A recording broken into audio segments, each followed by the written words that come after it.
প্রথম দফার ভোট হয়ে গেছে, এখন দ্বিতীয় দফার ভোট। এই দ্বিতীয় দফার ভোটের অন্যতম আসন বালুরঘাট লোকসভা কেন্দ্র। এই বালুরঘাট লোকসভা কেন্দ্রের প্রার্থী বিজেপির সুকান্ত মজুমদার। তিনি আজকে সকাল থেকে তিনি তার নিজের শহর বালুরঘাটে তিনি জনসংযোগ করে বেড়াচ্ছেন। সুকান্ত দা, আজকে সকাল থেকে আপনি জনসংযোগ করছেন, এখনো পর্যন্ত কি ধরনের সাড়া পাচ্ছেন, কি বলবেন? মানুষের অভূতপূর্ব সাড়া, এবং আমার বিশ্বাস অনেক বুথে তৃণমূলের প্রাপ্ত ভোটের সংখ্যা 10-এর মধ্যে থাকবে এই বালুরঘাট শহরে অনেক বুথে। গতকালকে মুখ্যমন্ত্রী মমতা বন্দ্যোপাধ্যায় এসেছিলেন, আপনি তাকে চায়ের জন্য বাড়িতে নিমন্ত্রণ জানিয়েছিলেন, কোনো সাড়া বা কিছু না? এখনো পর্যন্ত সাড়া পাইনি। চা কেন? আমি তো মুখ্যমন্ত্রীকে বললাম, উনি বলেছেন বিজেপি নেতারা নাকি মাছ মাংস খাওয়া বন্ধ করে দেবে। আমি ওনাকে আমন্ত্রণ জানিয়েছিলাম আমার বাড়িতে আসুন, তুলাই পাঞ্জি চালের ভাত আর তার সাথে মটন আপনাকে খাওয়াবো, আপনার সাথে আমিও বসে খাবো।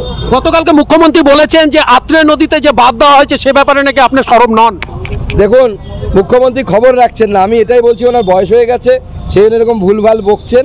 কারণ উনি যদি আর্কাইভ দেখেন তাহলে প্রথম লোকসভাতে আমার যে ভাষণ, সে ভাষণই ছিল হচ্ছে আত্রেই নদীর উপর বাংলাদেশের দেয়া বাঁধের উপরে। এমনকি আমাদের এখানকার পরিবেশবিদ নামে পরিচিত তুহিন শুভ্র মণ্ডল সেটা সোশ্যাল মিডিয়াতে লিখেও ছিলেন। আমার প্রথম ভাষণ লোকসভাতে আত্রেইর উপর বাংলাদেশ বাদ দেয়া, সেটাই ভাষণ। মাননীয় মুখ্যমন্ত্রী যদি না জানেন, আমি তো বউনি করেছি আত্রেইতে বাদ দিয়ে, উনি জানেন না, এটাই দুর্ভাগ্য, খোঁজ খবর রাখছেন না। আজকে শিক্ষক নিয়োগ রায় দিয়েছে, বলেছে 6 সপ্তাহের মধ্যে সমস্ত চাকরি সমস্ত নিয়োগ বাতিল এবং 6 সপ্তাহের মধ্যে সমস্ত বেতন ফেরত দিতে হবে, এবং সেই সঙ্গে সিবিআই যাকে তাকে যখন তখন গ্রেপ্তার করতে পারে। দেখুন, যে ধরনের ঘটনা বা যে রায় এলো, আমাদের লজ্জায় মাথা হেড হয়ে যাচ্ছে। মুখ্যমন্ত্রী এবং তার পরিবার ও তার দল যেভাবে এই রাজ্যকে বিক্রি করার ব্যবস্থা করেছেন, শিক্ষাকে বিক্রি করার ব্যবস্থা করেছেন, মাস্টারমশাইদের মতো সম্মানীয় চাকরি হাটে বাজারে হাঁস মুরগির মতো বিক্রি হয়েছে, যেটা আদালতের রায়ে স্পষ্ট।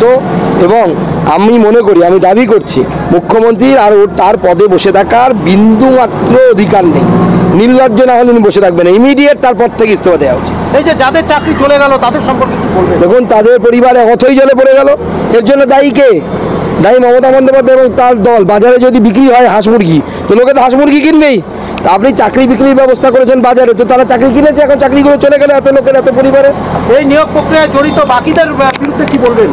সব বেটাকে অ্যারেস্ট করে জেলের মধ্যে ঢোকানো উচিত, কালোদের ঢোকানো উচিত।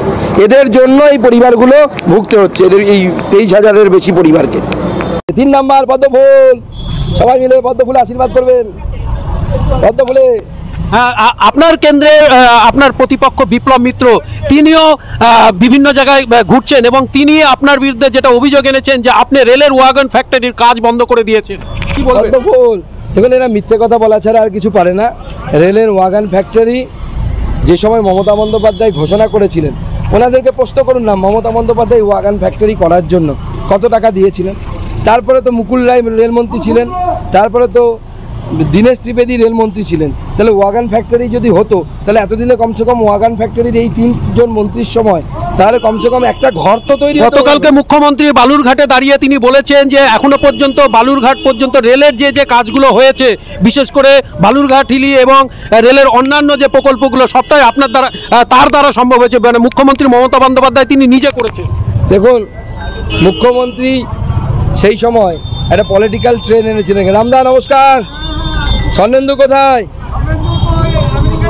আচ্ছা, নমস্কার।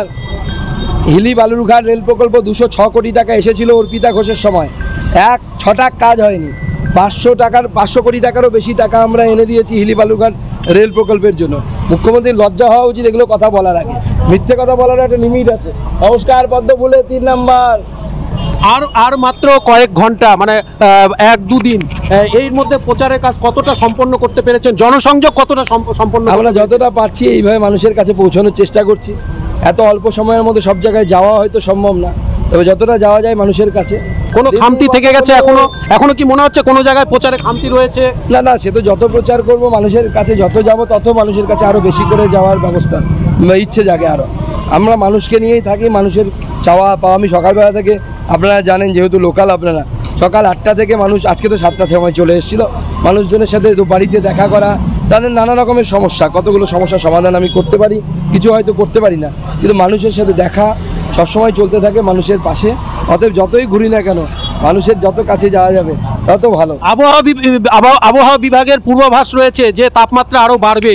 এই অবস্থায় প্রচারের শেষ লগ্নে এবং সেই সঙ্গে ভোটের দিন ভোটারদের উদ্দেশ্যে, এলাকার মানুষের উদ্দেশ্যে কি বলবেন? মানুষকে বলবো যে সকাল সকাল ভোট দিন, পদ্ম ফুলে ভোট দিন। তার কারণ রোদ যত বেলা বাড়বে রোদ তত বাড়বে। হ্যাঁ, দিয়ে যাবে আমাদের লোক দিয়ে যাবে। পদ্ম ফুলে ভোট দিন, সকাল সকাল ভোট দিন। যত দুপুর হবে রোদের তেজ বাড়বে, সেটা সকাল সকাল সবাইকে ভোট দেওয়ার জন্য অনুরোধ জানাবো। ছাতা নিয়ে যাবেন, সবাই মিলে তাড়াতাড়ি ভোট দিয়ে পদ্ম ফুলে। সুকান্ত মজুমদার আজকে হুটকোলা জিপে তার নিজের শহর বালুরঘাটে তিনি সকাল থেকে তিনি প্রচার করে বেরোচ্ছে এবং এখনো পর্যন্ত তিনি প্রচারে অভূত ভালো সাড়া পেয়েছেন বলে তিনি দাবি করছেন এবং সেই সঙ্গে এই তীব্র দাবদাহে মানুষকে সকাল সকাল বুথে গিয়ে তাদের ভোটাধিকার প্রয়োগের তিনি অনুরোধও জানিয়েছেন।